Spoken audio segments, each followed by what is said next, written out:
crois que les choses avancent.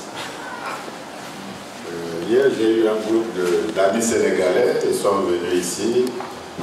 Ils ont un événement, ils ont choisi le Congo pour lancer aussi un mouvement panafricain. Ils commencent à Pointe-Noire et le 1er juin, ils seront ici à Brazzaville.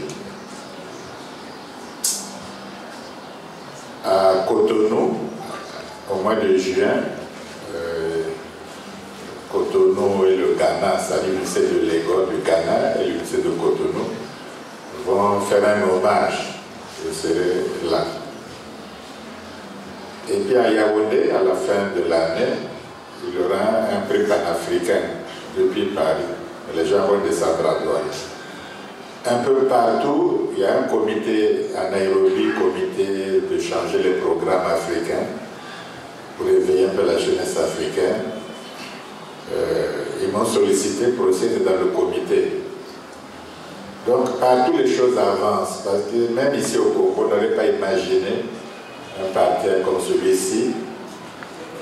Il y a 10 ans, il y a 20 ans, il y a 15 ans, on n'aurait pas imaginé que spontanément, les Congolais viennent avec main nue, mais avec leur cœur et leur intelligence. On n'aurait pas imaginé ça. Donc les choses avancent. Les choses avancent et ceux qui lisent l'Afrique le savent. Même le président français, l'Élysée, là où il joue la géopolitique africaine, au lieu d'inviter comme toujours les chefs d'État, la France-Afrique, etc., il préfère discuter avec les jeunes maintenant. Parce qu'ils seront responsables dans 20 ans, 30 ans. Ça sera eux, les chefs africains, qu'on le veut ou non. Donc ils préfèrent déjà investir dans le futur. Ils font plus la France-Afrique avec tous les chefs d'État présents. Non, ils font avec les jeunes, même en contradiction avec les jeunes. Parce qu'ils savent que c'est eux, réellement l'avenir dans 20 ans, ils auront les rênes du pouvoir sur le continent africain. Donc les choses changent partout dans le monde, partout ça change. Voilà pourquoi il faut encore être plus ferme, être plus décidé, être plus sérieux, parce que les choses changent. Et aujourd'hui, la jeunesse africaine, oui, j'ai reçu un coup de fil de Bamako, non, oui, Bamako, le Mali, ce qu'ils font là-bas, etc. Alors, si on peut accélérer entre la Guinée, le Mali, le Burkina Faso, et même le Niger et le Tchad aussi, déjà une unité, ça sera déjà ça, parce qu'on ne peut pas vous faire l'unité tout le monde à la fois.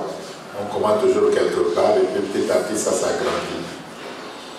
Donc les choses avancent. Vraiment, il y a un enthousiasme nouveau.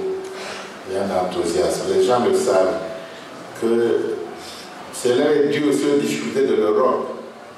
Ils n'arrivent pas à se situer. C'est grâce à Trump aussi, on critique Trump, il a bousculé aussi certaines choses.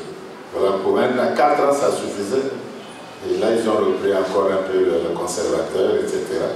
Mais l'humanité était bousculée. Donc, ce qu'on fait même modestement dans ce petit quartier de Brazzaville, il n'y a pas de radio, de télévision, il n'y a pas d'autorité, mais peu importe. C'est ça qui importe. Ça avance, les choses avancent. Vraiment, on est optimiste. Parce que c'est pas en l'air, c'est pas en l'air. Alors, peut-être deux choses. Vous avez déjà tout dit, c'est impressionnant. Moi, je suis poète aussi à des heures. On voit que c'est très beau. Il y a le culte de l'esthétique. Mais je voudrais insister sur une chose, deux choses, peut-être trois. Nous, Africains, la jeunesse, la politique, le peuple, les partis, la vie, nous avons le culte de l'oubli. On cultive l'oubli. Il ne faut pas parler d'un tel, il ne faut pas parler de Youlou qui a dirigé le pays. Il ne faut pas parler d'un tel, il faut, même vos écrivains, aujourd'hui la jeunesse, lui Sylvain Bemba c'est qui, Chikaou Kamsi c'est qui, Tati Loutal c'est qui, Guy Menga c'est qui, ça ne savent pas. Maxime Debeka, c'est qui ça va. Il y a l'oubli, il y a le culte de l'oubli. Hein? Les Congolais ne connaissent même pas les cadres avant ceux-ci. Ils ne connaissent pas. Il y a l'oubli de tout, l'oubli même de Mariam Ouadou. C'est très vague, mais il y a l'oubli. On oublie trop de choses. Mais à force d'oublier, il y a des choses qu'on peut oublier. On ne retient pas tout dans la vie. Mais on ne peut pas non plus tout oublier. Sinon, ça fait un vide. Et quand vous avez ce vide culturel, et c'est rempli comme la nature a horreur du vide, il sera rempli. Il sera rempli par des slogans qui vous paralysent. C'est-à-dire que l'autosuffisance alimentaire, c'est un slogan. Ou le coup de poing santé, c'est un slogan. Ou le développement durable, comme c'est un développement éphémère, tout ça. Enfin, vous avez des slogans qui ne se réfèrent à rien dans le passé, même dans le présent, même dans le futur. L'objectif 80, on est en 1960, et on arrive à 80, personne ne fait le bilan, puisque l'objectif était 80. Nous étions en 1960, faisons le bilan. Ou bien on dira autosuffisance à l'an 2000, mais nous sommes en 2022 aujourd'hui. Est-ce qu'on a fait le bilan? Les slogans, c'est l'oubli. On oublie le vrai problème. Nous avons le culte de l'oubli. On se rappelle pas ce qu'on a dit, on ne compte même pas sa parole, il n'y a pas de parole officielle. C'est pas envie, on ne se rappelle de rien, ça repère dans le temps social, dans le temps, etc. Si bien qu'on n'arrive pas à réformer même la santé, même l'éducation nationale, on n'arrive pas à réformer parce que vous vivez de slogans. On vit de slogans, on oublie. On oublie que l'enseignement commence d'un jour par le système analytique, par le syllabaire, le syllabique. On oublie ça et on commence par la synthèse. On fait Manu Lavempa. Alors, il n'y a pas plus mauvais pédagogie que ça. Parce que le cerveau humain, quand il retient Manu Lavempa, j'écris, je répète, il est impossible de revenir à ma. Tu dis, écris Manu Lavempa. Il dit, bon, j'ai écrit Manu Lavempa, je écris maintenant ma. Il dit, on n'a pas vu ça en classe. On n'a pas vu maman. On a vu Manu Lavempa. Je dis, mais quand tu dis Manu, mais il y a maman, il y a ma déjà. Il dit, mais on n'a pas vu ça, tu es exigeant pour rien, on n'a pas vu ça en classe. Mais avec raison, parce que ils n'ont pas fait l'analytique. Ils vont vite à la synthèse, le plus difficile. C'est-à-dire, on leur apprend à parler français, on ne leur apprend pas à connaître le français.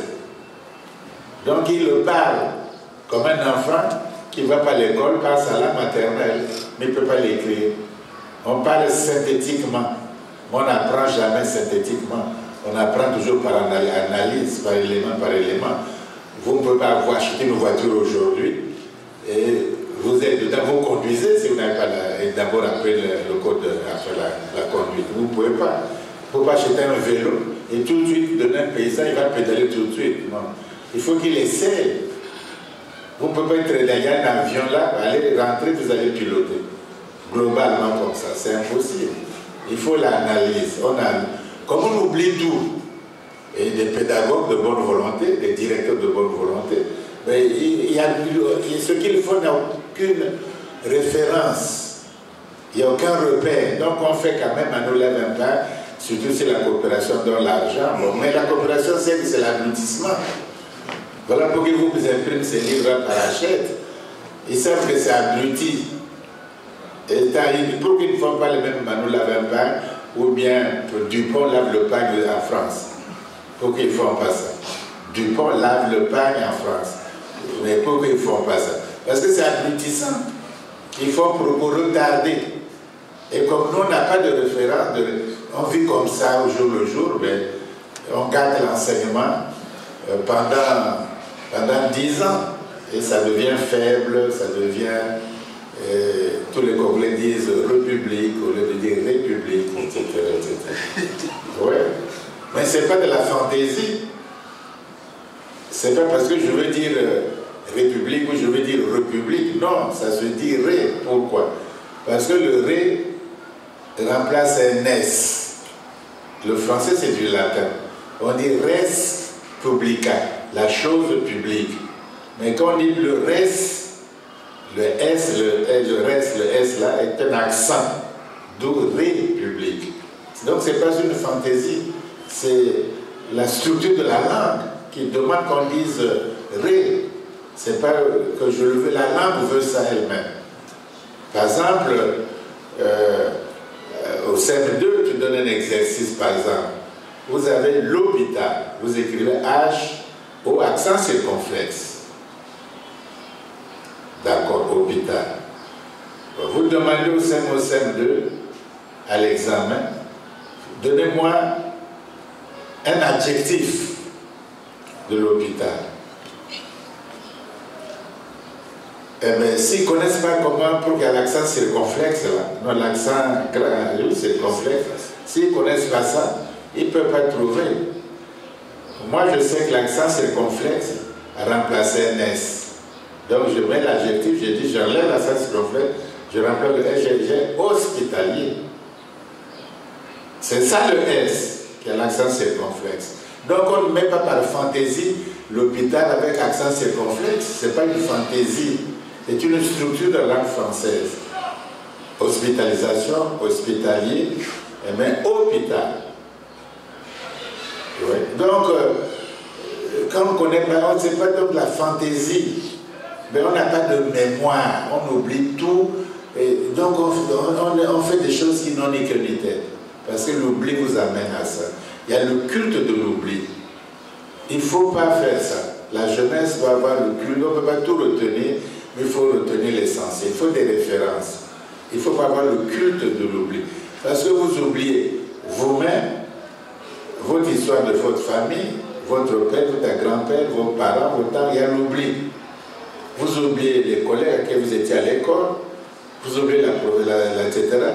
Même à Mobalaka, Tingana, vous oubliez même ses propres enfants.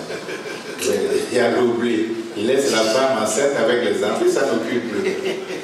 Il y a ce culte de l'oubli dans la vie privée, personnelle, dans la vie de l'État aussi. Hein? On oublie, nous tous nous avons oublié l'école de peinture ici. Qu'est-ce qu'il faut à l'école de peinture? Si le PNUD ou l'ambassade de France ne donne pas 1 million de francs CFA pour faire la clôture, pour faire quoi?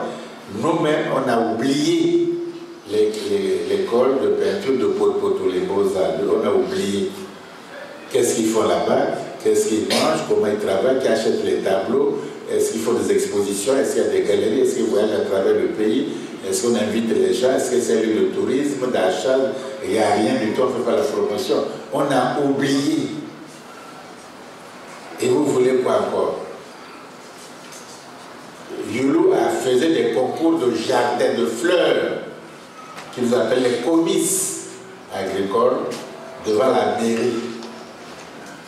Les fleurs, simplement les fleurs. Les Congolais, blancs ou noirs, partaient voir ces fleurs, acheter des fleurs. Les comices, aujourd'hui, qui se rappellent même de ça. Et Brazzaville, c'est la seule ville dans le monde entier qui n'est pas fleurie. Il n'y a aucune fleur nulle part. Alors que déjà, au temps de Youlou, c'était fleuri. Il y avait des jardins, qu'on appelait même jardins d'essai. Ils faisaient des fleurs. Les arbres donnaient des fleurs, les bougainvilliers. La ville était réputée, même De Gaulle en parle dans son mémoire. Brazzaville, la ville des bougainvilliers. Il n'y en a plus, on n'a plus, ça ne dit rien au Congolais, il n'y a plus une seule fleur. Il n'y a rien, bon, parce que ça ne nous intéresse pas non plus les fleurs aussi. Ils n'en achètent pas, mais ce n'est pas dans leur maison, déjà ils ne mangent pas les cuisses déjà pour trouver les cuisses de poulet, c'est déjà difficile. On ne va pas encore perdre les fleurs.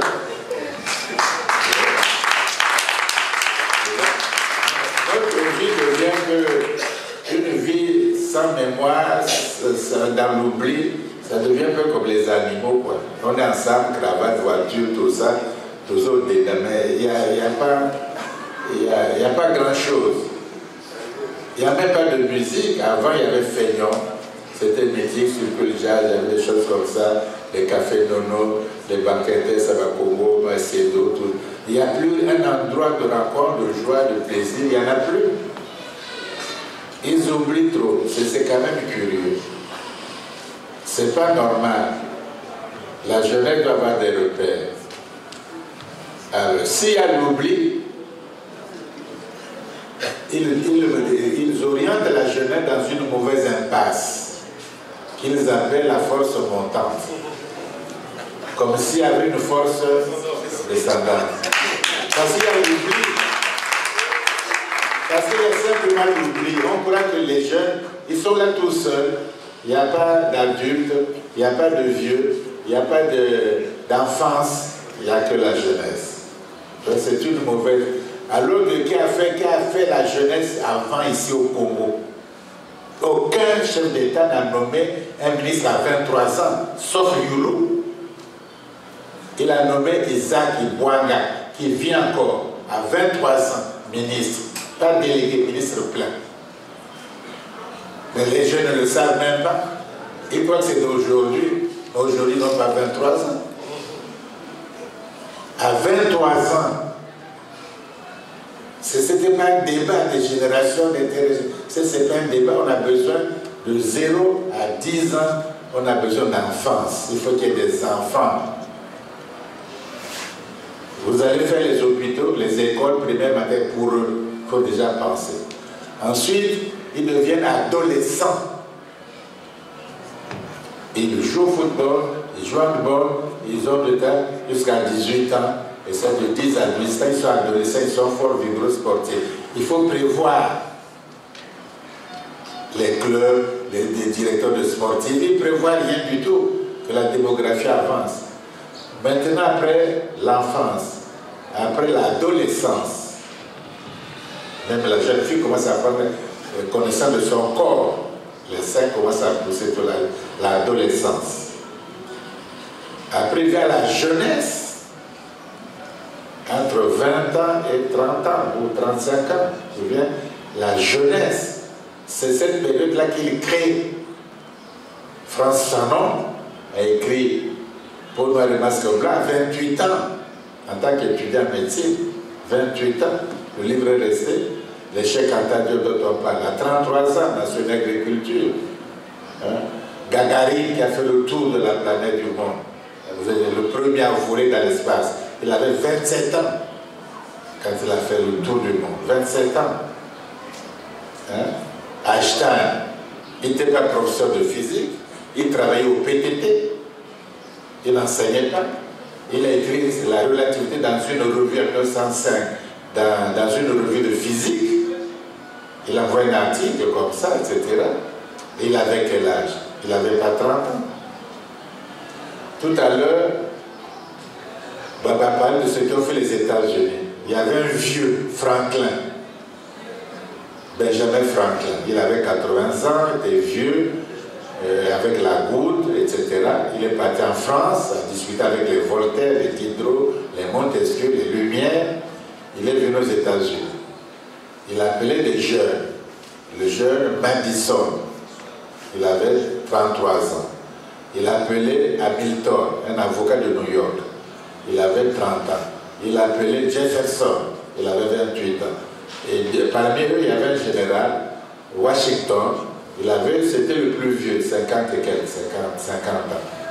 Mais il a dit, bon voilà, je vous ai appelé pour faire des États-Unis la première puissance du monde. Aujourd'hui, on est divisé, on a fait la guerre contre les colons, chacun de nous a de ses États, mais ça ne marche pas comme ça l'humanité. Il faut faire la fédération, l'État fédéral américain. Ils n'avaient pas de maison, ils étaient à Philadelphie, ils ont travaillé dans des huttes qui existent aujourd'hui encore. Et le premier qui a prêté serment, le premier, c'était pas Washington, il n'y avait pas de Washington encore. Ils ont fait ça à New York. la cérémonie de prestation de serment de Washington, le premier président. C'était pas à Washington, c'était à New York. Il n'y avait pas de place. Ils ont fait ça qu'il faut. Tu vois? Et c'est encore élu, on a nommé comme ça. Et tous, Washington, Adams, le quatrième président, Madison, tous ces ça-là venaient tous de la Virginie, d'un État, la Virginie. Pas du Texas, pas de la Virginie. Comme si tous venaient de la saga. Les Congolais n'ont pas l'accepté, ils sont tribalistes. Oui, si tous venaient de la Lépoum, les Congolais vont refuser. Si tous viennent du Pôle, ils disent non, c'est trop. Le président du Pôle, le premier ministre du Pôle, le ministre de la Défense du Pôle, c'est trop. S'il faut la cuvette, bon, c'est comme ça. Mais tous, ils venaient de la Virginie. C'était l'idéal. Ce n'était pas les tribus ou la région, etc. D'autres avaient refusé. Dit non, que chacun se développe, il y a trop de problèmes, on n'est pas prêt, les identités, les difficultés, etc. À l'époque, on imposait. Donc on leur a fait la guerre de sécession. Ils étaient battus, allez vous revenir à la fédération. Aujourd'hui, on ne fait pas ça, on fait voter par le peuple. Mais demandez à ceux qui avaient refusé, tels que la Géorgie, Atlanta, la Géorgie avait refusé à cause des esclavagistes, les planteurs du Sud, la Caroline du Sud, la Louisiane, tout ça, ils avaient refusé. Le Texas avait refusé. Demandez à ces États-là de quitter maintenant la fédération. Qu'ils quittent les États-Unis maintenant. Ils ne peuvent pas quitter. Parce que c'est fait une puissance. Le même schéma en Afrique, en Amérique latine, Simon Bolivar, que vous connaissez, il a fait aussi un congrès comme ça, un congrès. Il a réuni l'Amérique latine, le Mexique, l'Argentine, tous ces gens-là, Venezuela, la Bolivie, etc. Il dit, faisons les États-Unis de l'Amérique du Sud. On a l'eau, les océans, Pacifique, Atlantique, on a la forêt, on a tout ce qu'il faut. Plus riche même que les États-Unis. Faisons les États-Unis.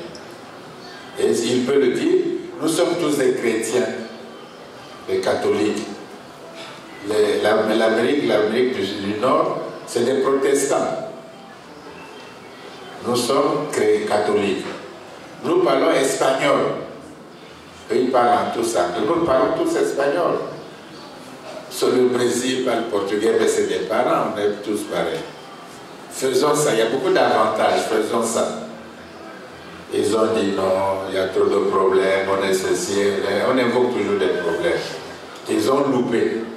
Et aujourd'hui, Trump dit qu'il n'y a pas d'État sans frontières. Je fais le mieux, ils n'ont qu'à rester chez eux, vendre leur cocaïne, vendre leur marijuana. On les connaît maintenant quand ils font la Copa América. Hein? Quand ils font la Coupe américaine, qui ne gagne jamais d'ailleurs, sauf l'Argentine ou le Brésil, des choses, le Paraguay, on ne connaît même pas bien. On les connaît quand ils font le marijuana, la cocaïne. En dehors de ça, même leur Mercosur, ça n'a pas marché avec Hugo Chavez, ça ne marche même pas. Donc personne ne parle d'eux dans le monde entier aujourd'hui. On ne parle pas de l'Amérique latine, il ne faut pas parler de la communauté internationale, on ne s'en occupe même pas.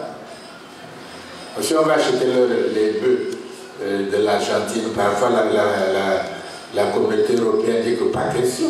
Ils n'ont qu'une voix, on ne les entend pas. Ils ont loupé.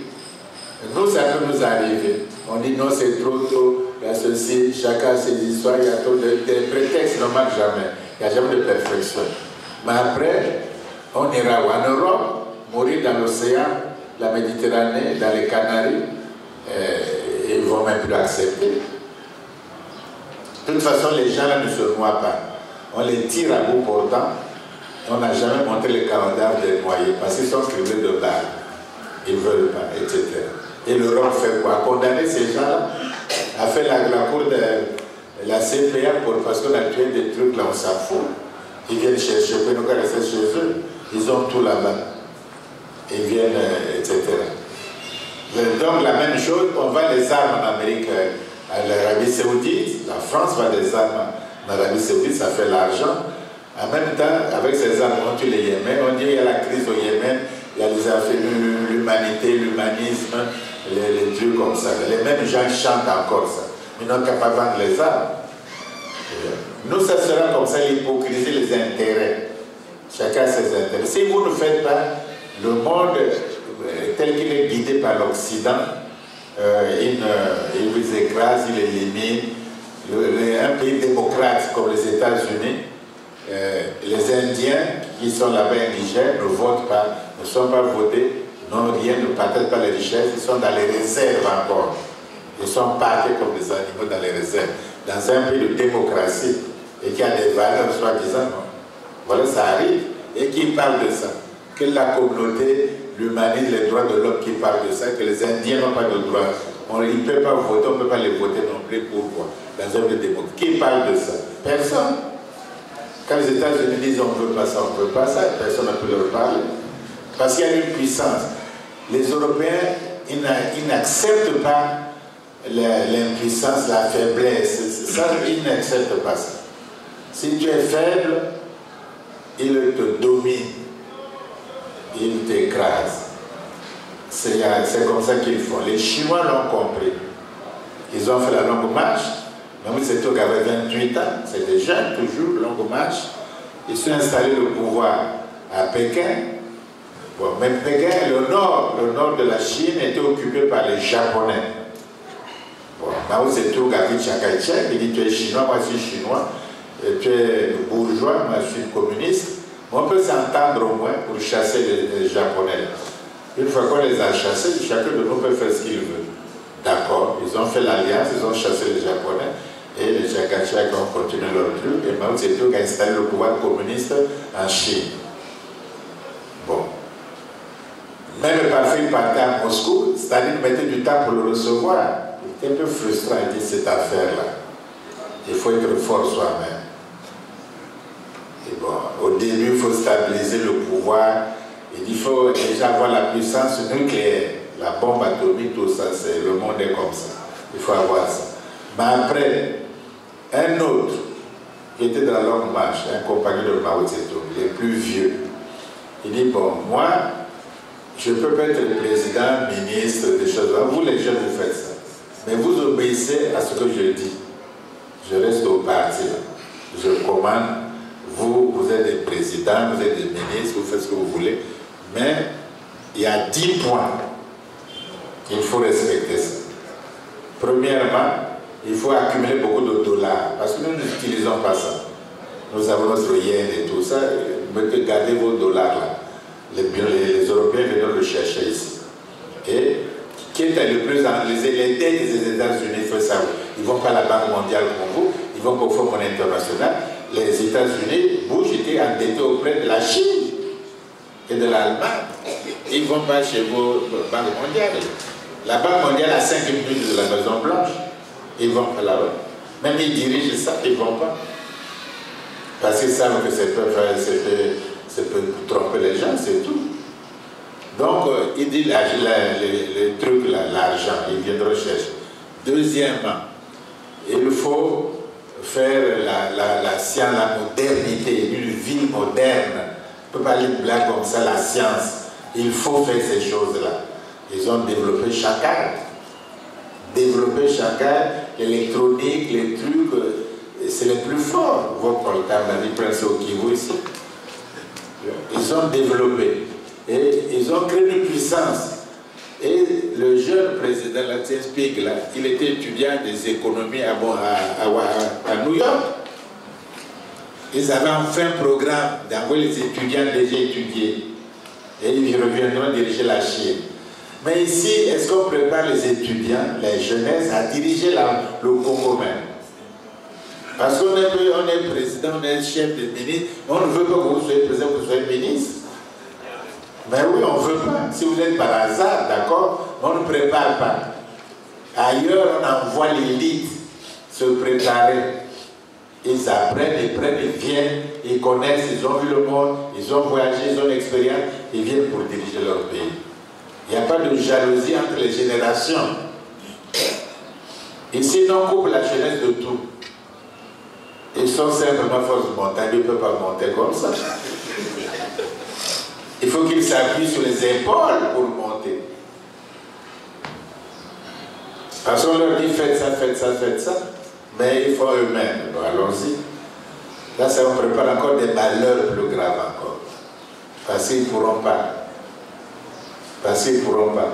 Aujourd'hui, ce qu'on pourra faire de mieux, c'est de favoriser, de développer un privé capital congolais.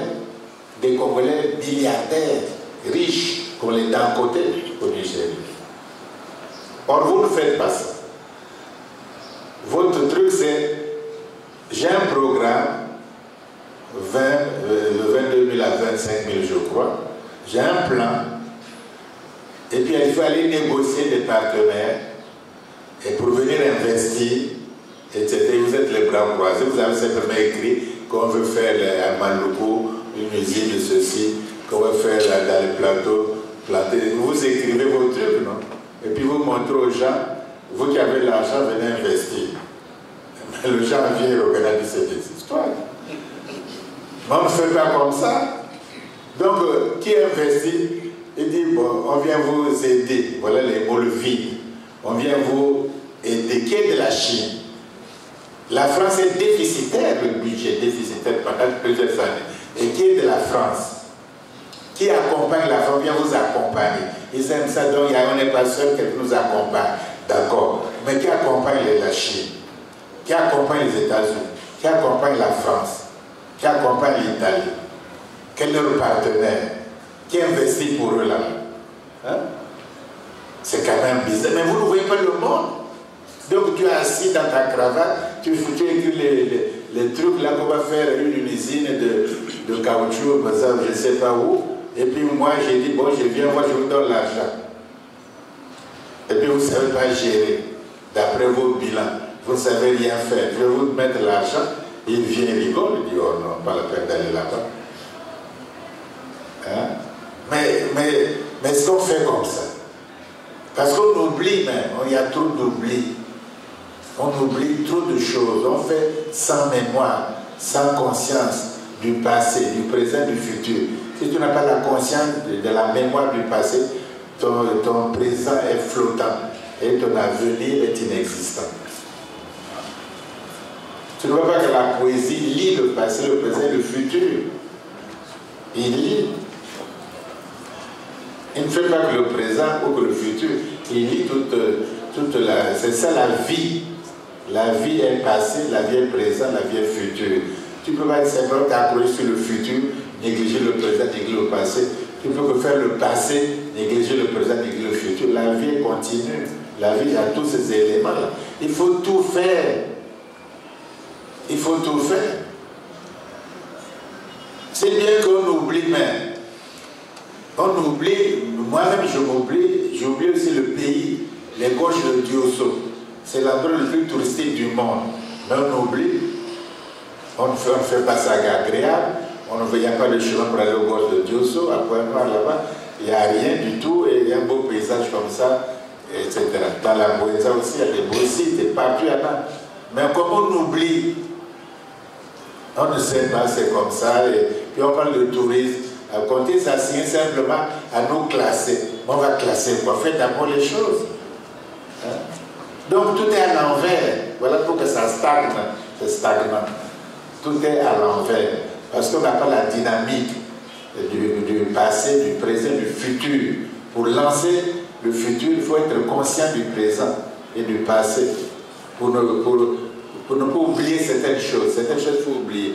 C'est ce qu'on appelle la réconciliation avec soi-même. C'est une manière de ne pas oublier aussi la mémoire. On n'est jamais réconcilié avec soi-même. Ce problème de mémoire, de l'oubli historique, c'est très important. Il ne faut pas que la jeunesse cultive le culte de l'oubli. Ça vous plaît pas, mais il ne faut pas oublier.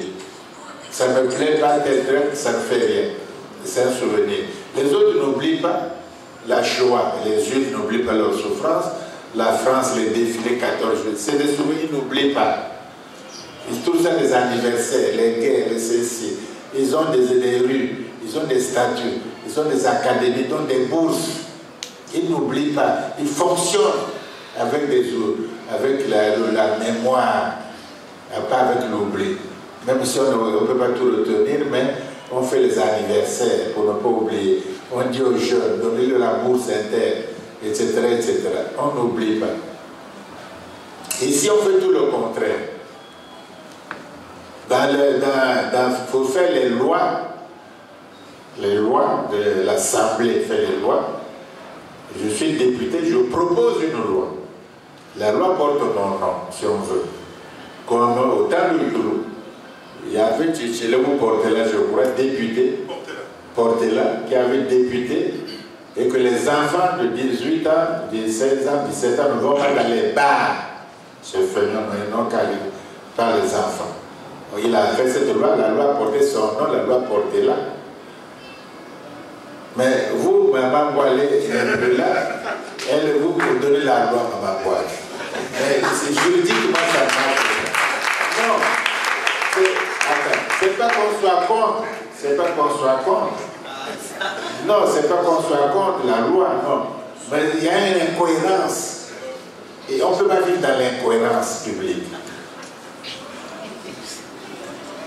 Il s'agit d'honorer la mémoire d'une dame.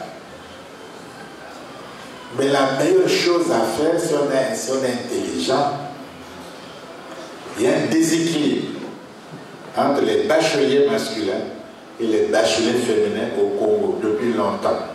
Et ça va continuer la manière dont nous faisons les lycées. Bon, créer donc un lycée internat, grand lycée avec internat, lycée Maman Boalé. Créer ça à Pointe-Noire, à Oyo, à Brazzaville, n'importe où, pour que les jeunes filles, au lieu de former 5 000 bacheliers avec 10 000 bacheliers des garçons, on va former 10 000 bacheliers. Ça sera égalité maintenant. Et elles seront envoyées dans la fonction publique à égalité, au lieu de se plaindre toujours que la société masculine, issue misogyne, les hommes font ceci, les masculins, ça devient un problème. Mais on peut le régler par le quota. Le quota ne le règle pas comme ça, 10%, vous n'avez jamais assez de femmes. Il faut faire les lycées pour elles. Et c'est ça qui va rétablir l'équilibre. Donc donner le nom de la dame, de la maman, à ce genre de lycée avec internat, avec tout, un lycée de rigueur. Et dans 5-10 ans, vous rattrapez tout le retard. Voilà des choses à faire. Au lieu de faire la distraction sur des choses tout à fait incohérentes, hein, même illégales. C'est ce qu'on oublie, on n'a pas de mémoire, il n'y a pas de réflexion. Mais demandez à des gens, demandez à des groupes de jeunes, ils peuvent vous dire, demandez maintenant l'UFC Colmabé. Hein? C'est enterrer l'UFC. C'est zéro. Tout ce qu'ils ont fait, c'est dans l'eau. Mais maintenant, c'est la nouvelle chanson, les nouvelles trucs, etc. Mais d'ici, on va aussi les oublier dans 5 ans, 10 ans. Hein? Dans 10 ans, dans 40 ans, ils auront 70 ans, qui ne s'occupent pas encore. Hein? Donc ça sera d'autres, même qu'ils sont nés aujourd'hui. Et on va les oublier aussi. Et d'oublier en oubliant, on va faire quoi dans ce pays?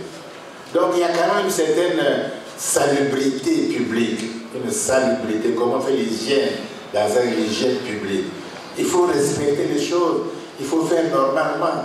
Et c'est bien pour tous. Ça ne coûte pas au lieu de se mentir à soi-même. Par l'oubli. Par l'oubli. Le culte de l'oubli est très dangereux. Il faut que la jeunesse ne cultive pas l'oubli historique. C'est très dangereux. Il y a des problèmes, on n'est tous pas d'accord, il y a des contradictions, mais c'est normal. Mais il faut les traiter face à face. Il faut les traiter profondément avec sincérité. Et parce que c'est des une fois que c'est... Moi j'ai mal vu, tu as bien vu, on a réglé le problème. Mais je suis content aussi, non? Donc on est obligé d'être tous unanimes. Mais il ne faut pas... Les Européens, les Chinois n'ont pas oublié. Si bien que quand Trump a fait des remarques Deng Xiaoping, là, il a dit, moi j'ai pas de leçon à recevoir de toi, Trump. Moi j'ai une histoire de 5000 ans. Nous, les Chinois, ont une longue histoire de 5000 ans. On n'a pas à recevoir des leçons de vous. Donc il n'oublie pas, lui qui est communiste présent, la Chine moderne, et puis il n'oublie pas. On n'oublie jamais. Il n'adore pas le passé, mais il n'oublie pas. Parce qu'il vit dans le présent. Parce qu'il y a du temps encore. Malheureusement, je reprends le micro, parce que nous devons vous libérer. Vous avez le devoir de vous reposer. Si on a besoin de vous encore dans quelques semaines, il faut que vous rentriez prendre tous les amis. Moi, je crois que les choses avancent. Hier, j'ai eu un groupe d'amis sénégalais qui sont venus ici. Ils ont un événement, ils ont choisi le Congo pour lancer aussi un mouvement panafricain. Ils commencent à Pointe-Noire et le 1er juin, ils seront ici à Brazzaville. À Cotonou, au mois de juin, Cotonou et le Ghana, c'est-à-dire l'université de Lagos du Ghana et l'université de Cotonou, vont faire un hommage. Je serai là. Et puis à Yaoundé, à la fin de l'année, il y aura un prix panafricain depuis Paris. Les gens vont descendre à droite. Un peu partout, il y a un comité à Nairobi, comité de changer les programmes africains pour éveiller un peu la jeunesse africaine. Ils m'ont sollicité pour aussi être dans le comité. Donc partout les choses avancent, parce que même ici au Congo, on n'aurait pas imaginé un parti comme celui-ci. Il y a 10 ans, il y a 20 ans, il y a 15 ans, on n'aurait pas imaginé que spontanément, les Congolais viennent avec le main nue, mais avec leur cœur et leur intelligence. On n'aurait pas imaginé ça. Donc les choses avancent. Les choses avancent et ceux qui lisent l'Afrique le savent. Même le président français, l'Élysée, là où il joue la géopolitique africaine, au lieu d'inviter comme toujours les chefs d'État, la France, l'Afrique, etc., il préfère discuter avec les jeunes maintenant. Parce qu'ils seront responsables dans 20 ans, 30 ans. Ça sera eux les chefs africains, qu'on le veut ou non. Donc ils préfèrent déjà investir dans le futur. Ils font plus la France-Afrique avec tous les chefs d'État présents. Non, ils font avec les jeunes, même en contradiction avec les jeunes. Parce qu'ils savent que c'est eux, réellement l'avenir dans 20 ans, ils auront les rênes du pouvoir sur le continent africain. Donc les choses changent partout dans le monde, partout ça change. Voilà pourquoi il faut encore être plus ferme, être plus décidé, être plus sérieux, parce que les choses changent. Et aujourd'hui, la jeunesse africaine, oui, j'ai reçu un coup de fil de Bamako, non, oui, Bamako, le Mali, ce qu'ils font là-bas, etc. Alors, si on peut accélérer entre la Guinée, le Mali, le Burkina Faso, et même le Niger et le Tchad aussi, déjà une unité, ça sera déjà ça, parce qu'on ne peut pas vous faire l'unité tout le monde à la fois. On commence toujours quelque part et puis petit à petit ça s'agrandit. Donc les choses avancent. Vraiment, il y a un enthousiasme nouveau. Il y a un enthousiasme. Les gens le savent que cela est dû aussi aux difficultés de l'Europe. Ils n'arrivent pas à se situer. C'est grâce à Trump aussi, on critique Trump, il a bousculé aussi certaines choses. Voilà, pour 4 ans, ça suffisait. Et là, ils ont repris encore un peu le conservateur, etc. Mais l'humanité était bousculée. Donc, ce qu'on fait même modestement dans ce petit quartier de Brazzaville, il n'y a pas de radio, de télévision, il n'y a pas d'autorité, mais peu importe. C'est ça qui importe. Ça avance, les choses avancent. Vraiment, on est optimiste. Parce que c'est pas en l'air, c'est pas en l'air. Alors, peut-être 2 choses. Vous avez déjà tout dit, c'est impressionnant. Moi, je suis poète aussi à des heures. On voit que c'est très beau. Il y a le culte de l'esthétique. Mais je voudrais insister sur moins une chose, ou 2 choses, peut-être 3. Nous, Africains, la jeunesse, la politique, le peuple, les partis, la vie, nous avons le culte de l'oubli. On cultive l'oubli. Il ne faut pas parler d'un tel, il ne faut pas parler de Youlou qui a dirigé le pays. Il ne faut pas parler d'un tel, il faut, même vos écrivains, aujourd'hui la jeunesse, lui Sylvain Bemba c'est qui, Chikaou Kamsi c'est qui, Tati Loutal c'est qui, Guy Menga c'est qui, ça va pas. Maxime Debeka c'est qui, ça va. Il y a l'oubli, il y a le culte de l'oubli. Hein? Les Congolais ne connaissent même pas les cadres avant ceux-ci. Ils ne connaissent pas. Il y a l'oubli de tout, l'oubli même de Mariam Ouadou. C'est très vague, mais il y a l'oubli. On oublie trop de choses. Mais à force d'oublier, il y a des choses qu'on peut oublier. On ne retient pas tout dans la vie. Mais on ne peut pas non plus tout oublier. Sinon, ça fait un vide.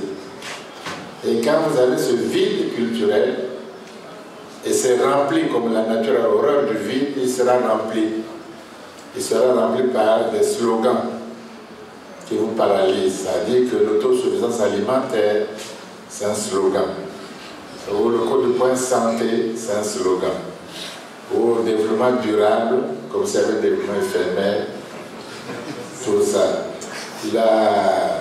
Enfin, vous avez des slogans qui ne se réfèrent à rien dans le passé, même dans le présent, même dans le futur.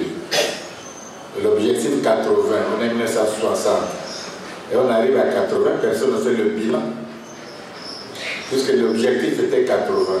Nous étions en 1960, faisons le bilan. Ou bien on dira autosuffisance à l'an 2000, mais nous sommes en 2022 aujourd'hui. Est-ce qu'on a fait le bilan?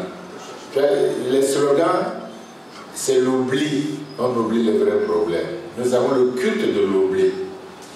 On se rappelle pas ce qu'on a dit, on ne compte même pas sa parole, il n'y a pas de parole officielle.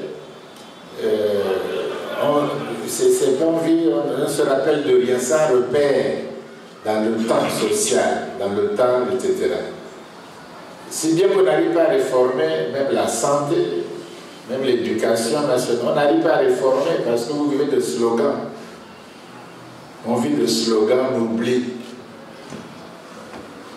On oublie que l'enseignement commence d'un jour par le système analytique, par le syllabaire, le syllabique.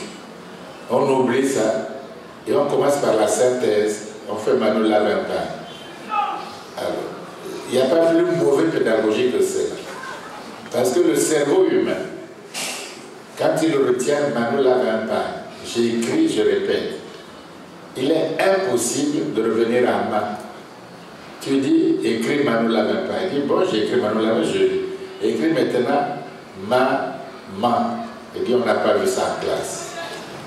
On n'a pas vu maman. On a vu Manu Lavimpa.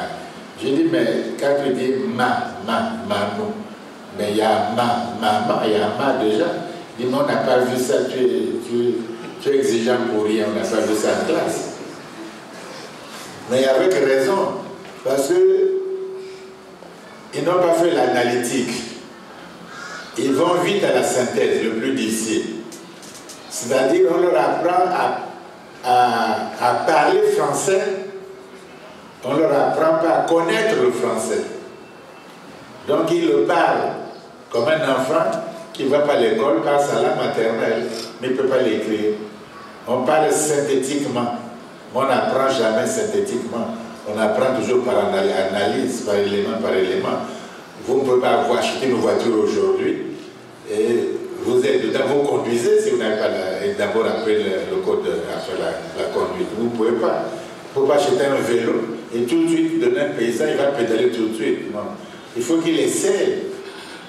Vous ne pouvez pas être derrière un avion là, allez rentrer, vous allez piloter. Globalement comme ça, c'est impossible. Il faut l'analyse. Comme on oublie tout, et des pédagogues de bonne volonté, des directeurs de bonne volonté, mais ce qu'il faut n'a aucune référence, il n'y a aucun repère. Donc on fait quand même à nous lève un pas, surtout si la coopération donne l'argent. Bon, mais la coopération, c'est l'aboutissement. Voilà pourquoi ils vous impriment ces livres par achète. Ils savent que c'est abruti. Et pourquoi ils ne font pas le même Manu lave un pain ou bien Dupont lave le pain en France? Pourquoi ils ne font pas ça? Dupont lave le pain en France. Mais pourquoi ils ne font pas ça? Parce que c'est abrutissant. Ils font pour retarder. Et comme nous, on n'a pas de référence, on vit comme ça au jour le jour, mais on garde l'enseignement pendant 10 ans. Et ça devient faible, ça devient... tous les Congolais disent République, au lieu de dire République, etc. etc. Ouais. Mais ce n'est pas de la fantaisie. C'est pas parce que je veux dire République ou je veux dire République. Non, ça se dit Ré. Pourquoi? Parce que le Ré remplace un S. Le français, c'est du latin. On dit res publica, la chose publique. Mais quand on dit le res, le S, le S là est un accent, d'où République. Donc ce n'est pas une fantaisie, c'est la structure de la langue qui demande qu'on dise Ré. C'est pas que je le veux, la langue veut ça elle-même. Par exemple, au CM2, tu donnes un exercice, par exemple.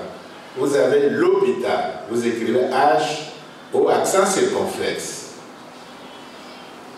D'accord, hôpital. Vous demandez au CM2 à l'examen, donnez-moi un adjectif de l'hôpital. Eh bien, s'ils ne connaissent pas comment, pour qu'il y ait l'accent circonflexe, là, non, l'accent circonflexe, s'ils ne connaissent pas ça, ils ne peuvent pas trouver. Moi, je sais que l'accent circonflexe a remplacé un S. Donc, je mets l'adjectif, je dis, j'enlève l'accent circonflexe, je remplace le S, j'ai hospitalier. C'est ça le S, qui a l'accent circonflexe. Donc, on ne met pas par fantaisie l'hôpital avec accent circonflexe, ce n'est pas une fantaisie. C'est une structure de la langue française. Hospitalisation, hospitalier, et bien hôpital. Ouais. Donc, quand on ne connaît pas, on ne sait pas donc la fantaisie, mais on n'a pas de mémoire, on oublie tout, et donc on fait des choses qui n'ont ni queue ni tête, parce que l'oubli vous amène à ça. Il y a le culte de l'oubli. Il ne faut pas faire ça. La jeunesse doit avoir le culte, on ne peut pas tout retenir, mais il faut retenir l'essentiel. Il faut des références. Il ne faut pas avoir le culte de l'oubli. Parce que vous oubliez vous-même, votre histoire de votre famille, votre père, votre grand-père, vos parents, vos parents, il y a l'oubli. Vous oubliez les collègues à qui vous étiez à l'école, vous oubliez etc. Même à Mobalaka, Tingana, vous oubliez même ses propres enfants. Il y a l'oubli. Il laisse la femme enceinte avec les enfants, ça n'occupe plus. Il y a ce culte de l'oubli dans la vie privée, personnelle, dans la vie de l'État aussi. Hein? On oublie, nous tous nous avons oublié l'école de peinture ici. Qu'est-ce qu'il faut à l'école de peinture? Si le PNUD ou l'ambassade de France ne donne pas 1 million de francs CFA pour faire la clôture, pour faire quoi? Nous-mêmes, on a oublié l'école de peinture de Poto, les Beaux-Arts. On a oublié qu'est-ce qu'ils font là-bas, qu'est-ce qu'ils mangent, comment ils travaillent, qui achètent les tableaux, est-ce qu'ils font des expositions, est-ce qu'il y a des galeries, est-ce qu'ils voyagent à travers le pays, est-ce qu'on invite les gens, est-ce que c'est le tourisme, d'achat, il n'y a rien du tout, on ne fait pas la promotion. On a oublié. Et vous voulez quoi encore? Youlou faisait des concours de jardin de fleurs qu'ils appellent les comices agricoles devant la mairie. Les fleurs, simplement les fleurs. Les Congolais, blancs ou noirs, partaient voir ces fleurs, acheter des fleurs. Les comices, aujourd'hui, qui se rappellent même de ça. Et Brazzaville, c'est la seule ville dans le monde entier qui n'est pas fleurie. Il n'y a aucune fleur nulle part. Alors que déjà, au temps de Youlou, c'était fleuri. Il y avait des jardins, qu'on appelait même jardin d'essai. Ils faisaient des fleurs. Les arbres donnaient des fleurs, les bougainvilliers. La ville était réputée. Même De Gaulle en parle dans sa mémoire. Brazzaville, la ville de Bougainville. Il n'y en a plus, on n'a plus, ça ne dit rien aux Congolais, il n'y a plus une seule fleur. Il n'y a rien, bon, parce que ça ne nous intéresse pas non plus les fleurs aussi. Ils n'en achètent pas, mais ce n'est pas dans leur maison, déjà ils ne mangent pas les cuisses déjà pour trouver les cuisses de poulet, c'est déjà difficile. On ne va pas encore perdre les fleurs.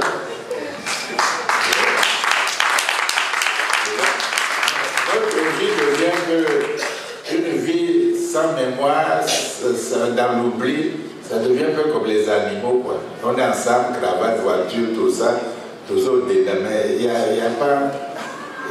a pas grand-chose. Il n'y a même pas de musique. Avant, il y avait Feignon. C'était mythique, sur le jazz, il y avait des choses comme ça, les cafés Nono, les banquettes, Sabakomo, Macedo, tout. Il n'y a plus un endroit de rencontre, de joie, de plaisir, il n'y en a plus. Ils oublient trop, c'est quand même curieux. C'est pas normal. La jeunesse doit avoir des repères. Alors, s'il y a l'oubli, ils orientent la jeunesse dans une mauvaise impasse qu'ils appellent la force montante, comme s'il y avait une force descendante. Parce qu'il y a l'oubli, parce qu'il y a simplement l'oubli. On croit que les jeunes, ils sont là tout seuls, il n'y a pas d'adultes, il n'y a pas de vieux, il n'y a pas d'enfance, il n'y a que la jeunesse. C'est une mauvaise... Alors qui a fait la jeunesse avant ici au Congo? Aucun chef d'État n'a nommé un ministre à 23 ans, sauf Youlou. Il a nommé Isaac Ibwanga, qui vit encore à 23 ans, ministre, pas délégué, ministre plein. Mais les jeunes ne le savent même pas. Ils croient que c'est d'aujourd'hui. Aujourd'hui, ils n'ont pas 23 ans. À 23 ans, ce n'était pas un débat de génération, ce n'est pas un débat, on a besoin de 0 à 10 ans, on a besoin d'enfance. Il faut qu'il y ait des enfants. Vous allez faire les hôpitaux, les écoles primaires, pour eux, il faut déjà penser. Ensuite, ils deviennent adolescents. Ils jouent au football, ils jouent au handball, ils ont le temps jusqu'à 18 ans. Et ça de 10 à 18 ans, ils sont adolescents, ils sont forts, vigoureux, sportifs. Il faut prévoir les clubs, les directeurs de sportifs. Ils ne prévoient rien du tout, que la démographie avance. Maintenant, après l'enfance, après l'adolescence, même la jeune fille commence à prendre connaissance de son corps. Les seins commencent à pousser pour l'adolescence. Après, vers la jeunesse, entre 20 ans et 30 ans ou 35 ans, je me souviens, la jeunesse, c'est cette période-là qu'il crée. France Fanon a écrit Pour Noir et Masque Blanc à 28 ans, en tant qu'étudiant en médecine, 28 ans, le livre est resté, l'échec entendu dont on parle, à 33 ans dans son agriculture. Gagarine qui a fait le tour de la planète du monde, vous avez le premier à voler dans l'espace. Il avait 27 ans quand il a fait le tour du monde. 27 ans. Einstein, il n'était pas professeur de physique. Il travaillait au PTT. Il n'enseignait pas. Il a écrit la relativité dans une revue en 1905, dans une revue de physique. Il envoie un article comme ça, etc. Et il avait quel âge? Il n'avait pas 30 ans. Tout à l'heure, Baba parle de ce qu'ont fait les États-Unis. Il y avait un vieux, Franklin, Benjamin Franklin. Il avait 80 ans, il était vieux, avec la goutte, etc. Il est parti en France, a discuté avec les Voltaire, les Diderot, les Montesquieu, les Lumière. Il est venu aux États-Unis. Il appelait les jeunes, le jeune Madison. Il avait 33 ans. Il appelait Hamilton, un avocat de New York. Il avait 30 ans. Il appelait Jefferson, il avait 28 ans. Et parmi eux, il y avait un général, Washington, c'était le plus vieux, 50 et quelques, 50 ans.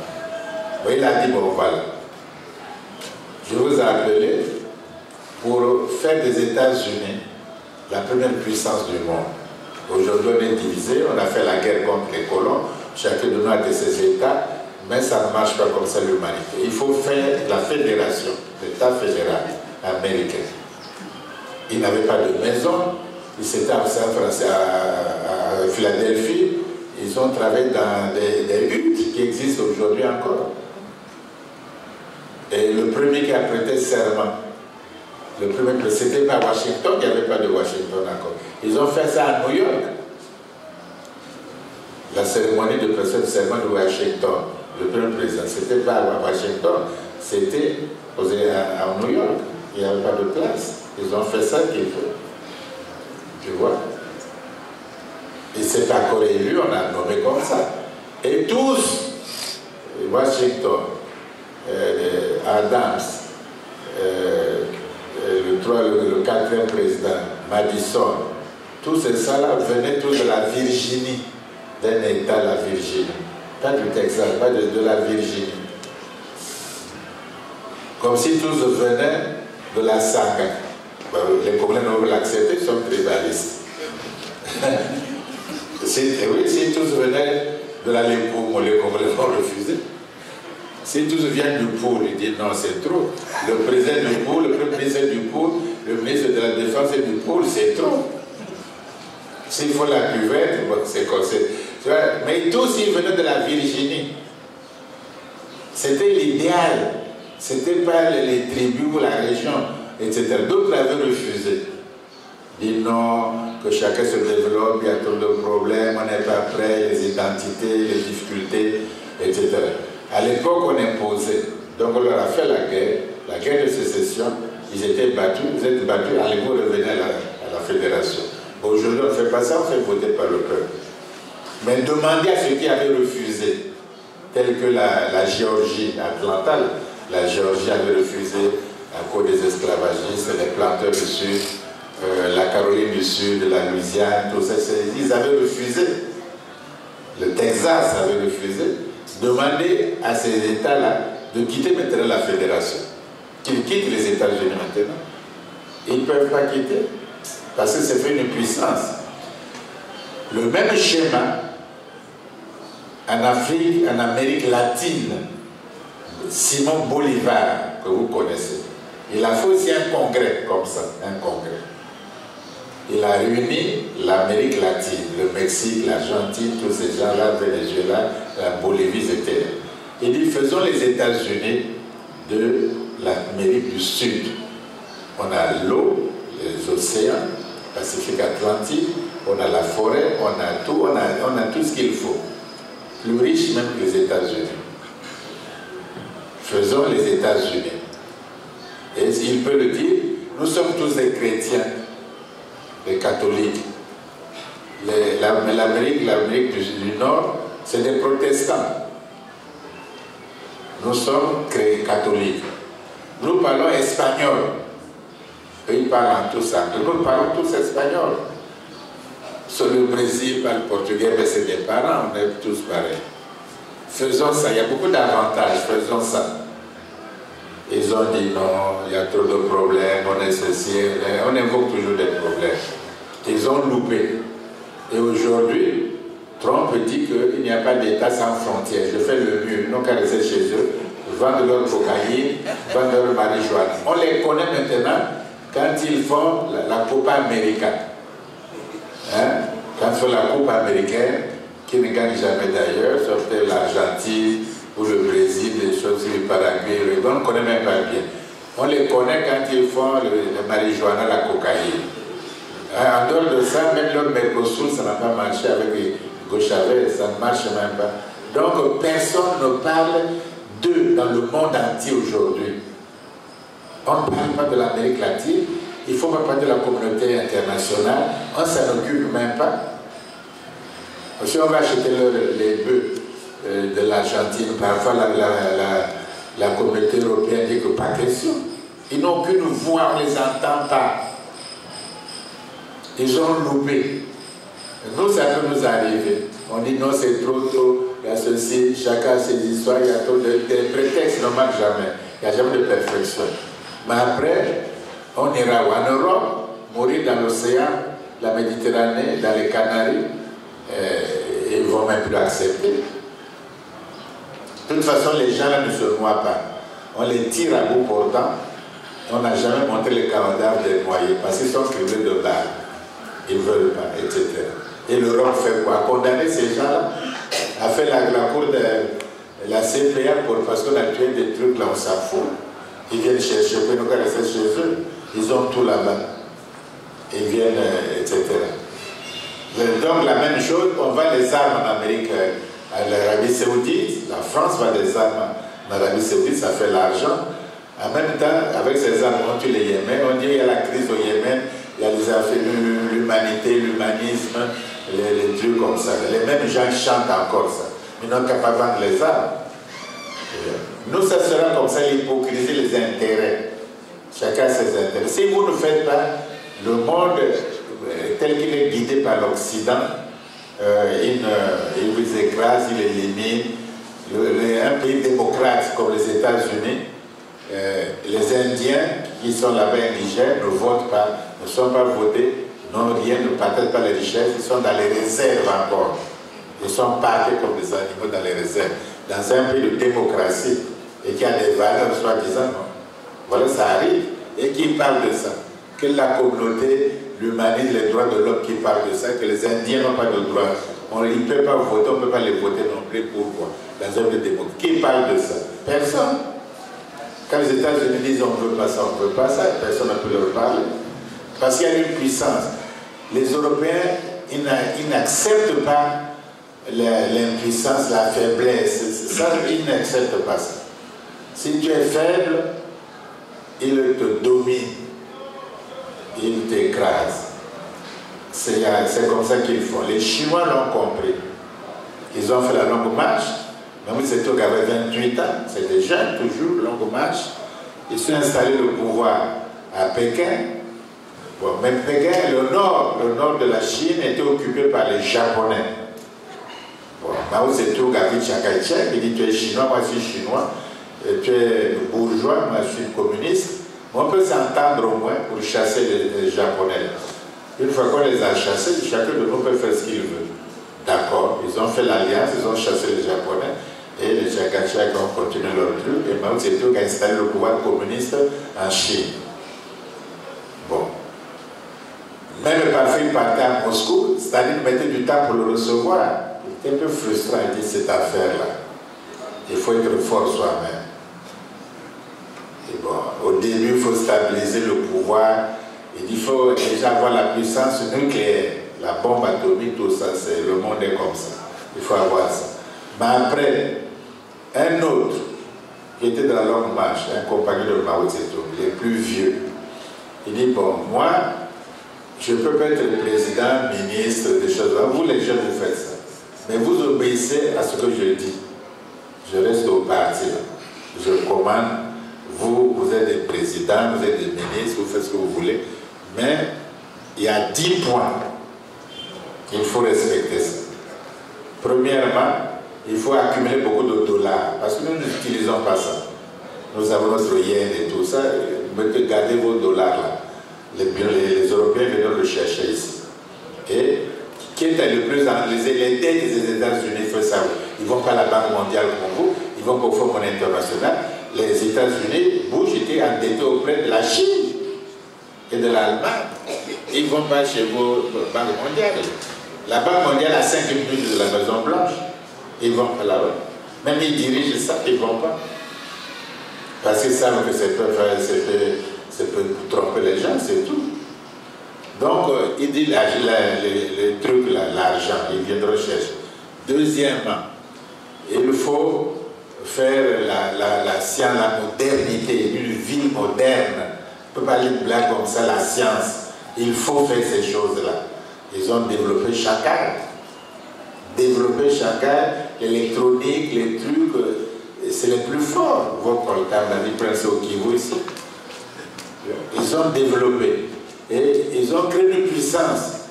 Et le jeune président, là, Spig, là, il était étudiant des économies à New York. Ils avaient enfin un programme d'envoyer les étudiants déjà étudiés. Et ils reviendront diriger la Chine. Mais ici, est-ce qu'on prépare les étudiants, les jeunesses, à diriger le Congo même? Parce qu'on est président, on est chef de ministre, on ne veut pas que vous soyez président, que vous soyez ministre. Mais oui, on ne veut pas. Si vous êtes par hasard, d'accord, on ne prépare pas.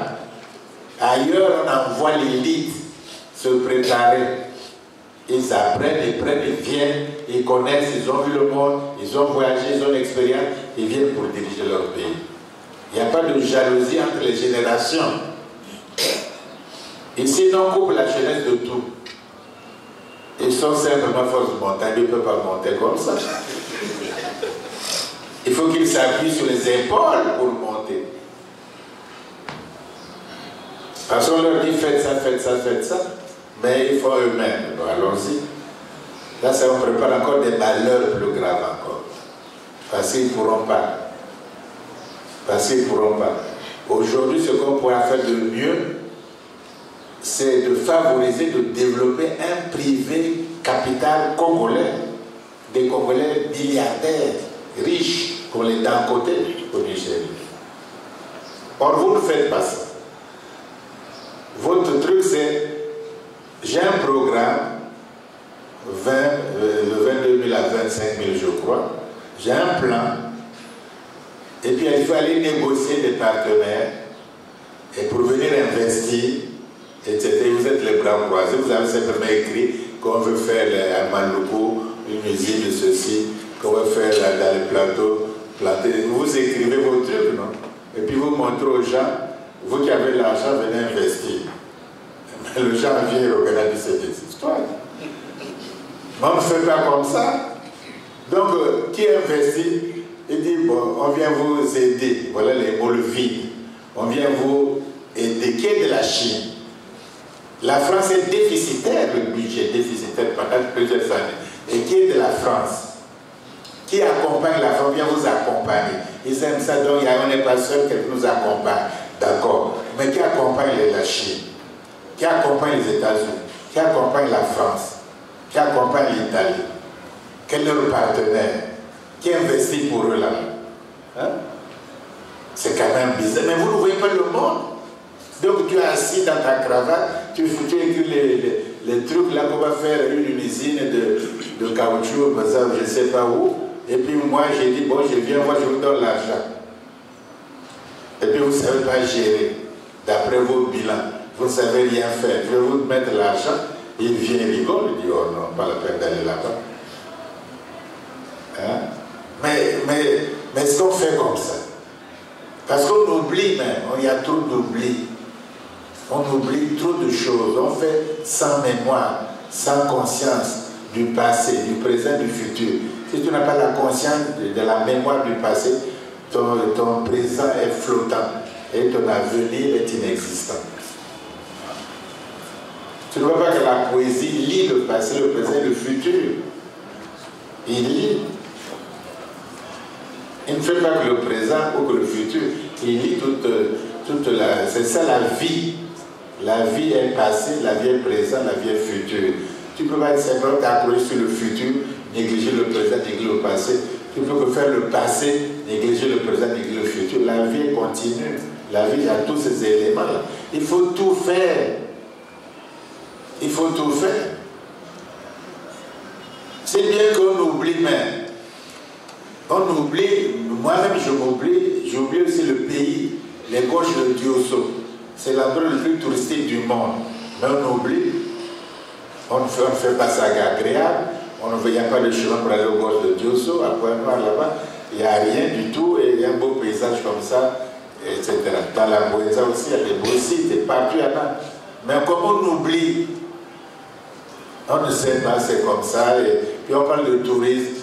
Quand ils s'assignent simplement à nous classer. On va classer quoi? Faites d'abord les choses. Hein? Donc tout est à l'envers. Voilà pourquoi ça stagne. C'est stagnant. Tout est à l'envers. Parce qu'on n'a pas la dynamique du passé, du présent, du futur. Pour lancer le futur, il faut être conscient du présent et du passé. Pour ne pas oublier certaines choses. Certaines choses, il faut oublier. C'est ce qu'on appelle la réconciliation avec soi-même. C'est une manière de ne pas oublier aussi la mémoire. On n'est jamais réconcilié avec soi-même. Ce problème de mémoire, de l'oubli historique, c'est très important. Il ne faut pas que la jeunesse cultive le culte de l'oubli. Ça vous plaît pas, mais il ne faut pas oublier. Ça ne me plaît pas, ça ne fait rien. C'est un souvenir.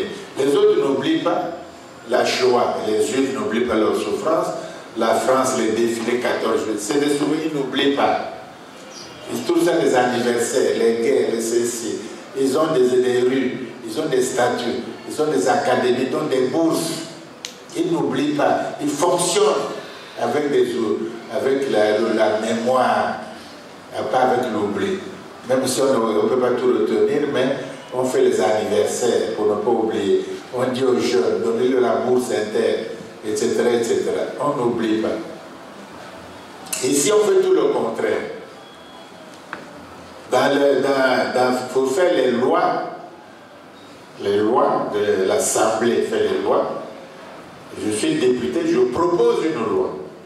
La loi porte mon nom, si on veut. Comme au temps de Toulou, il y avait Tchétchelemo Portela, je crois, député, Portela, qui avait député, et que les enfants de 18 ans, de 16 ans, 17 ans ne vont pas dans les bars. Ce phénomène, non par les enfants. Il a fait cette loi, la loi portait son nom, la loi Portela. Mais vous, Maman Boalé, elle vous donnez la loi, Maman Boalé. Mais juridiquement, ça marche. Non, c'est pas qu'on soit contre. C'est pas qu'on soit contre. Non, c'est pas qu'on soit contre la loi, non. Mais il y a une incohérence. Et on ne peut pas vivre dans l'incohérence publique. Il s'agit d'honorer la mémoire d'une dame. Mais la meilleure chose à faire, si on est intelligent, il y a un déséquilibre entre les bacheliers masculins et les bacheliers féminins au Congo depuis longtemps. Et ça va continuer la manière dont nous faisons les lycées. Bon, créez donc un lycée internat, grand lycée avec internat, lycée Maman Boalé. Créez ça. À Pointe-Noire, à Oyo, à Brazzaville, n'importe où, pour que les jeunes filles, au lieu de former 5 000 bacheliers avec 10 000 bacheliers des garçons, on va former 10 000 bacheliers. Ça sera égalité maintenant. Et elles seront envoyées dans la fonction publique à égalité, au lieu de se plaindre toujours que la société masculine, issue misogyne, les hommes font ceci, les masculins, ça devient un problème. Mais on peut le régler par le quota. Le quota ne le règle pas comme ça, 10%, vous n'avez jamais assez de femmes. Il faut faire les lycées pour elles. Et c'est ça qui va rétablir l'équilibre. Donc donner le nom de la dame, de la maman, à ce genre de lycée avec internat, avec tout, un lycée de rigueur. Et dans 5-10 ans, vous rattrapez tout le retard. Voilà des choses à faire. Au lieu de faire la distraction sur des choses tout à fait incohérentes, hein, même illégales. C'est ce qu'on oublie, on n'a pas de mémoire, il n'y a pas de réflexion. Mais demandez à des gens, demandez à des groupes de jeunes, ils peuvent vous dire, demandez maintenant l'URFC comme Mbappé. Hein? C'est enterrer l'URFC, c'est zéro. Tout ce qu'ils ont fait, c'est dans l'eau. Mais maintenant, c'est la nouvelle chanson, les nouvelles trucs, etc. Mais d'ici, on va aussi les oublier dans 5 ans, 10 ans. Hein? Dans 10 ans, dans 40 ans, ils auront 70 ans, qui ne s'occupent pas encore. Hein? Donc ça sera d'autres, même qu'ils sont nés aujourd'hui. Et on va les oublier aussi. Et d'oublier en oubliant, on va faire quoi dans ce pays? Donc il y a quand même une certaine salubrité publique. Une salubrité, comment on fait l'hygiène dans une hygiène publique. Il faut respecter les choses. Il faut faire normalement. Et c'est bien pour tous. Ça ne coûte pas au lieu de se mentir à soi-même. Par l'oubli. Par l'oubli. Le culte de l'oubli est très dangereux. Il faut que la jeunesse ne cultive pas l'oubli historique. C'est très dangereux. Il y a des problèmes, on n'est tous pas d'accord, il y a des contradictions, mais c'est normal. Mais il faut les traiter face à face. Il faut les traiter profondément avec sincérité. Et parce que c'est des une fois que c'est... Moi j'ai mal vu, tu as bien vu, on a réglé le problème. Mais je suis content aussi, non? Donc on est obligé d'être tous unanimes. Mais il ne faut pas... Les Européens, les Chinois n'ont pas oublié. Si bien que quand Trump a fait des remarques à Deng Xiaoping, il a dit, moi je n'ai pas de ressent à recevoir de toi, Trump. Moi j'ai une histoire de 5000 ans. Nous, les Chinois, ont une longue histoire de 5000 ans. On n'a pas à recevoir des leçons de vous. Donc il n'oublie pas, lui qui est communiste présent, la Chine moderne, et puis il n'oublie pas. On n'oublie jamais. Il n'adore pas le passé, mais il n'oublie pas. Parce qu'il vit dans le présent. Parce qu'il y a du temps encore. Malheureusement, je reprends le micro, parce que nous devons vous libérer. Vous avez le devoir de vous reposer. Si on a besoin de vous encore dans quelques semaines, il faut que vous rentriez prendre une... Qui était bâti sur 2 piliers. Deux.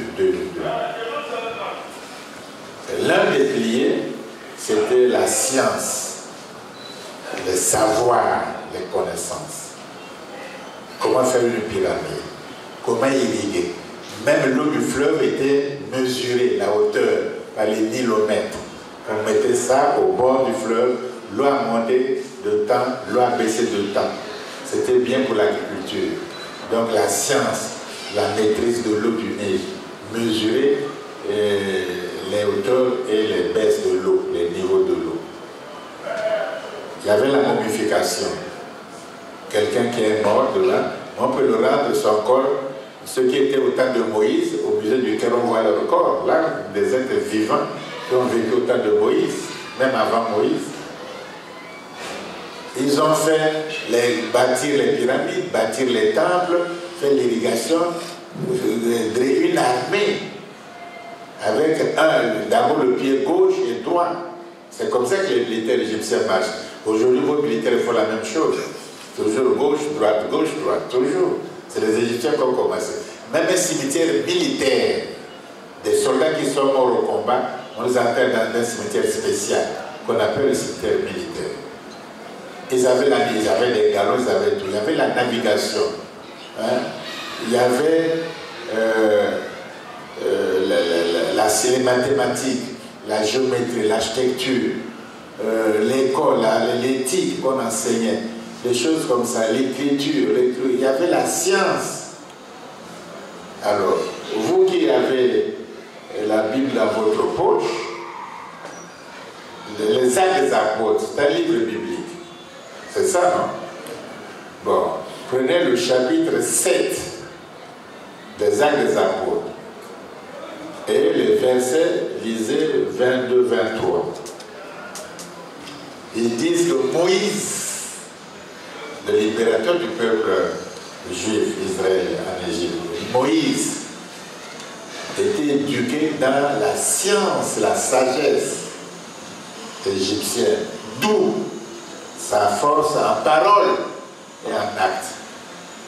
Donc il a subi l'éducation de la philosophie scientifique de l'Égypte au palais royal. Moïse, c'est la Bible qui le dit, c'est dans les Actes des Apôtres. Donc il y avait la science. Il ne faut pas négliger les savoirs. Il faut que la jeunesse, là, pour l'Afrique, il faut s'armer de science réellement. Dans l'électronique, la communication, la chimie, la physique, les mathématiques, l'électronique, l'intelligence artificielle comme en Ouganda aujourd'hui, etc. Il faut faire ça. Toutes les sciences, sociologiques, anthropologiques, la géographie du Congo, on ne connaît même pas. L'histoire du Congo, on ne connaît même pas, etc.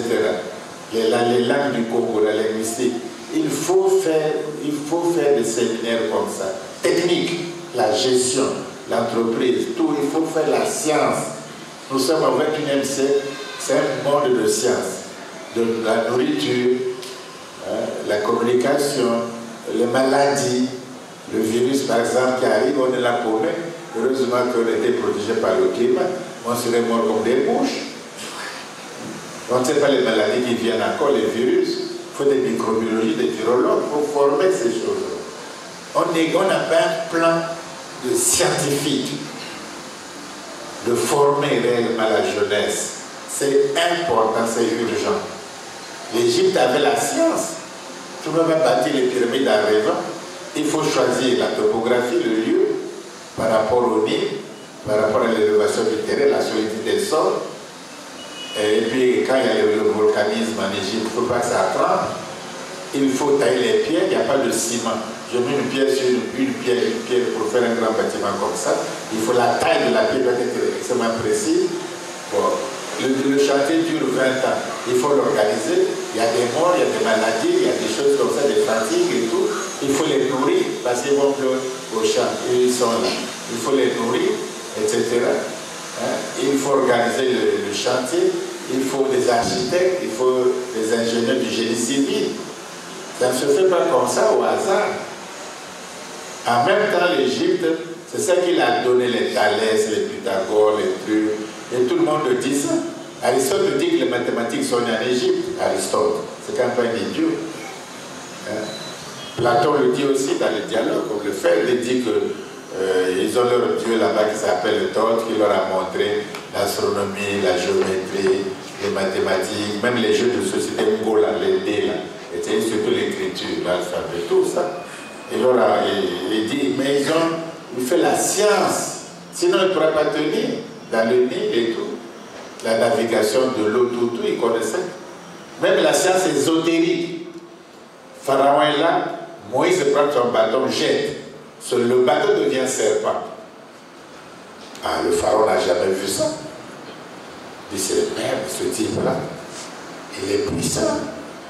Il appelle son conseiller. Tu as vu ce qu'il a fait, ce garçon-là? Il a dit oui, mais là on lui a appris ça, c'est le cours débutant chez nous, dans la science ésotérique. Donc tu peux faire aussi dire, oh, ben il a appris ça où? C'est nous qui avons enseigné. Voici mon bâton. Il a pris, il l'a jeté, c'est devenu un serpent aussi. Le problème n'est pas que le commentaire dit que le serpent de l'autre a bouffé le serpent. Ça c'est secondaire. Oui, l'essentiel c'est que toi, tu peux lancer un bâton qui devient serpent. C'est ça le vrai problème. Le problème n'est pas que l'autre a mangé l'autre. Ça c'est le commentaire. Mais le vrai problème c'est que Moïse a eu la puissance de transformer un bâton en serpent. Ça c'est qui peut le faire encore? Hein? Même le pharaon qui te dit, mais on ne peut pas faire ça. L'autre a dit que c'est nous qui lui avons appris, je peux faire. Voici aussi le bateau, je jette là, ça devient aussi un serpent. Il a eu quelle magie. C'est nous qui lui avons appris à faire. Nous enseignons les sciences ésotériques aussi. Il a appris ça. Maintenant, le commentaire dit qu'il a fait. Bon, ça c'est secondaire. Le problème de fond, c'est que toi, moi je prends un bâton, je fais un serpent. Toi, tu peux prendre aussi. Même si le tien bouffe le mien, ou le mien bouffe le tien. Mais fais d'abord. Fais d'abord. Si tu fais, on est à égalité. Le reste, c'est un bâton serpent, un bâton serpent. C'est ça qui est. Et puis c'est faux, les serpents ne se mordent pas entre eux. On n'a jamais vu ça. Ou quand déjà vu un serpent, donne le venin à notre serpent. Ça n'existe pas. Ça c'est un commentaire, mais c'est pas grave. Mais le problème de fond, c'est celui-là. Donc c'était la science. La science ésotérique qui n'a pas disparu. Qu'on appelle la foudre, les moinzas, les choses comme ça, tout ça. Ça existe dans nos sociétés d'initiation, les hommes et tout ça, la science existe. Parce qu'on ne comprend pas ça, etc. On connaît les plantes, les combats bourreaux, comment tuer les ascaris, comment faire ceci. On n'a pas simplement extrait les principes. Maintenant, on peut faire de nos plantes des médicaments, les pharmacopées, fabriquer les médicaments vous-même. Vous faites des laboratoires, des jeunes pharmaciens qui fabriquent des médicaments en analysant chimiquement le principe actif de nos plantes. Dans la forêt, il y en a plein, on va trouver des choses pour le cancer, pour les myopes, pour tout ceci. Il faut faire la science à outrance, un programme, ça serait la modernité. Donc, faire des universités. Hein? Pendant des années, ils ne construisent pas l'université, ils vont tous à Mariam Bouabi. Bon, vous savez que Mariam Bouabi, vous n'avez pas construit. La fac des sciences à Bakongo, c'est un centre de géographie nationale français, l'IGN, Institut national de géographie. Ils faisaient la cartographie là-bas. Et puis l'OSTOM a appris. Et puis nous avons pris, on en a fait la fac de sciences. Bayardère, c'était les infirmiers d'État dormaient là et partaient à pied à l'hôpital général. Ferdinand Mwangassa, qui est mort, a dormi là. Le docteur Gérard Ondaye a dormi là pour aller à pied à l'hôpital. Mais comme on a oublié tout ça, c'est ça. Ce bâtiment Bayardel appartient en réalité au ministre de la Santé. Et le Congo, là-bas, appartient au ministre de Minéralogie, normalement. Bon, vous avez Tchelima, la fac de médecine.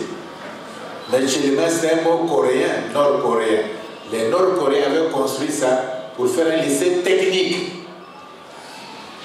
Parce que le lycée technique était un peu saturé, celui de hein? Le premier était saturé. Donc ils ont fait ce lycée technique, les Coréens du Nord, là, du Nord, les Kim-Il-sung. Et c'est devenu maintenant la fac de sciences, de la santé. Non? Bon, vous avez les NAM là, hein, en descendant la cathédrale. Il y a les NAM, non? Les NAM, voilà. Les NAM s'appelait école secondaire. Ernest et Edouard, des choses comme ça. C'était un lycée secondaire. Il y avait 2 lycées à Brazzaville. Même 3 au Congo. Le lycée Victor Le Gagneur, le Point Noir, c'était le lycée du Moyen Congo. Il s'arrêtait en première. Et il y avait le lycée, ça vient de Brazza. C'est le lycée de l'AEF, l'Afrique équatoriale française. Il n'y avait pas que les Congolais. Il y avait les Tchadiens, les Gabonais, etc. Tout le monde venait là. Les Gabonais. Quand on a fait le bac, ils étaient là. Ensuite, il y avait le 3e établissement qu'on appelait école secondaire. Les Blancs partaient plutôt au lycée de Brazza. Les Noirs qui n'étaient pas favorisés ou n'ont pas de moyens, partaient au lycée secondaire. Vous en avez pris, c'est même pas l'enseignement secondaire, c'est même pas l'enseignement supérieur. Vous n'avez, au fond, on n'a pas construit. Oui, on n'a pas construit. Hein? Même l'internat, vous êtes là-bas, vous ne voulez jamais quitter l'internat. C'est pas à vous, c'est pour les CFC ou des choses comme ça. Hein? Et on n'a pas construit. Mais j'ai dit au président, mais donc pendant 60 ans, vous faites les anniversaires, on ne construit pas l'université, construire. Il y a l'argent du pétrole, il y a l'espace, il y a l'intelligence qui traîne, ça c'est la jeunesse. On peut pas, mais on ne pourra jamais aller à la modernité. On ne pourra jamais aller à la modernité. On va bricoler. Il faut lancer un peu, il faut faire un lycée, le plus grand lycée qui soit. Avec au moins 24-25 bâtiments. Et la nouveauté de ça dans toute l'Afrique, on va faire un institut d'astrophysique. Parce que vous avez la forêt, le bassin du Congo. Mais vous ne pouvez pas faire ça sur Terre. Il faut faire ça de l'espace. Donc il faut un institut d'astrophysique. Et quand vous avez un astrophysique, vous serez lié à la NASA, va vous intéresser. Parce qu'on peut suivre, quand ils lancent un satellite, on peut suivre. Parce qu'avant, on suivait ça à côté de la radio là, non? Hein? Ils avaient installé des poteaux là, non? Avec les guerres, on a enlevé, on a mis au Gabon, puis on n'a plus jamais mis. Donc ils sont partis en Inde maintenant. Il ne faut plus au Congo. Alors c'était un bel endroit. Donc on peut toujours observer ça. Un institut d'astrophysique. Il faut former des Congolais astrophysiciens. C'est l'avenir. L'espace. On ne peut pas louper tous les tournants. Faites des choses comme ça. Bon, d'accord. Bon, tu fais après, il faut un peu, il laisse. Et puis ils ne font pas tout. Il faut un peu, il laisse. Bon. C'est bizarre. Je ne sais pas pourquoi. Oh, mais il veut qu'on arrête tout, qu'on fasse pas sur l'université. Non, c'est pas ça que je dis. Je ne peux pas arrêter le pays. Je dis, il faut faire prioritairement. Mais quand tu fais avec les Congolais, ils vont voler aussi là. Ils vont voler les stades, ils ont tout volé là-bas aussi. C'est bizarre. Il n'y a pas de gang, il n'y a pas de... Enfin, c'est notre problème. Bon, mais il y a trop d'oubli aussi, trop d'oubli. Donc, enfin, bref, il faut la science. Il faut faire ce programme, il faut faire ce programme de science, la jeunesse, etc. Entre vous, il y a des spécialistes. Deuxièmement, le deuxième pilier dans l'Égypte antique, c'est quel sens réellement tu donnes à ta vie, c'est-à-dire le spirituel. C'est le deuxième pilier, le spirituel. Quand c'est pas toujours la prière, la Bible, les chanter, des choses comme ça. Non, c'est réellement ta relation avec le divin de façon vraiment sainte, de façon profonde, de façon radicale. Pharaon se lève le matin à 5 h du matin, il va se baigner au lac sacré, prendre les ablutions le matin, il sort de là, on l'habille, avec les huiles, les habits, tout ça l'habille.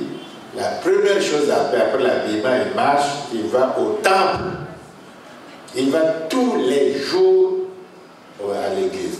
Tous les jours, tous les matins au temple. Tout seul. Ce n'était pas les gens qui partaient les messes et tout des temples égyptiens. Non, rarement. C'est lui qui partait tout seul. Il reste là-bas, il prie et puis il touche même des pierres noires, des mysticismes, des pierres noires qu'ils ont même à la Mecque. La tradition vient de là. Après, il sort, et puis on l'accueille de l'autre côté en sortant. Il revient puis en arrière, il sort par la porte de derrière. Tous les jours, il doit discuter avec le divin. Il doit s'humilier devant le divin. Il doit parler au divin. Il doit rentrer en contact avec ce qui est essentiel. Sa maison est en boue, en terre. Le temple est en pierre. Aujourd'hui, on ne sait pas où habiter Pharaon. Mais on voit tous les temples qui existent et qui font le tourisme aujourd'hui. Il n'était pas attaché au bien. Hein? C'était la justice. Et il voit un chef de chantier va primer un ouvrier, un paysan. Alors le paysan se révolte. Il dit, mais quoi, tu as peur de les gens? C'est Pharaon qui t'a dit de faire ça. Il dit, mais tu n'as rien à dire, espèce de paysan, tais-toi. Il dit, non, moi je vais voir le paysan, je vais me prendre, je vais voir le Pharaon. Moi. Toi là, tu vas voir le président imbécile comme ça. Il dit, moi je vais le voir. Alors, le Pharaon, comme il a ses renseignements, il était au courant de la parole.